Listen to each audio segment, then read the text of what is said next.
నమస్తే అన్న, అందరికీ నమస్కారం.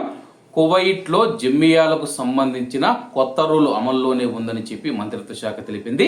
వివరాల్లోకి వెళితే కువైట్లో ప్రస్తుతం ఉన్న అసాధారణ పరిస్థితులను దృష్టిలో ఉంచుకొని వాటర్ బాటిల్స్ ఏవైతే ఉన్నాయో వాటి కొనుగోళ్లపైన విధించిన నిబంధనలు మరికొంతకాలం కొనసాగుతాయని చెప్పేసి సామాజిక వ్యవహారాల మంత్రిత్వ శాఖ వెల్లడించింది.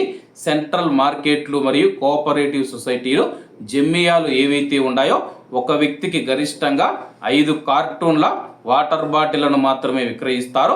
ఈ నిర్ణయాన్ని కఠినంగా అమలు చేయాలని అధికారులను ఆదేశించినట్లు సామాజిక వ్యవహారాల మంత్రిత్వ శాఖ మంత్రి డాక్టర్ అమ్తల్ ఆల్ హువైలా గారు స్పష్టం చేశారు. పెద్ద ఎత్తున నీటిని కొనుగోలు చేసి నిల్వ ఉంచడాన్ని నిరోధించడమే ఈ నిర్ణయం యొక్క ముఖ్య ఉద్దేశం అని చెప్పి మంత్రిత్వ శాఖ తెలిపింది. ఇటువంటి భయాందోళన కొనుగోళ్లు మిగతా వినియోగదారులలో అనవసర ఆందోళనకు దారితీసి కృత్రిమ అభద్రతా భావాన్ని కలిగిస్తాయని పేర్కొంది. మార్కెట్లలో అనవసర రద్దీని, కృత్రిమ కొరతను నివారించి వినియోగదారులందరికీ సమానంగా నీరు అందేలా చూడటానికే ఈ పరిమితులు కొనసాగిస్తూ ఉన్నట్లు అధికారులు వివరించారు. మరోవైపు కువైట్ దేశంలో నీటి కొరత ఏమీ లేదని మంత్రిత్వ శాఖ స్పష్టం చేసింది. వాటర్ బాటిల్ తయారీ సంస్థలు అవసరానికి మించి ఉత్పత్తి కొనసాగిస్తూ ఉన్నాయి. సూపర్ మార్కెట్లు జిమ్మియాలకు సరఫరా నిరంతరాయంగా కొనసాగుతూ ఉన్నాయని తెలిపింది.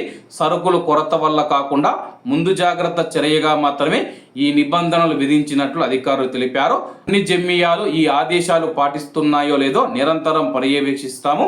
నిబంధనలు ఉల్లంఘిస్తే కఠిన చర్యలు ఉంటాయని హెచ్చరించారు.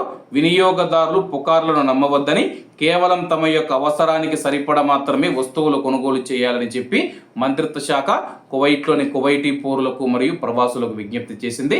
కాబట్టి కువైట్లోని మన భారతీయుల యొక్క విషయాన్ని గమనించగలరని కోరుకుంటూ అందరూ బాగుండాలి, అందులో మనం ఉండాలి. అందరికీ నమస్తే అన్న, జై హింద్.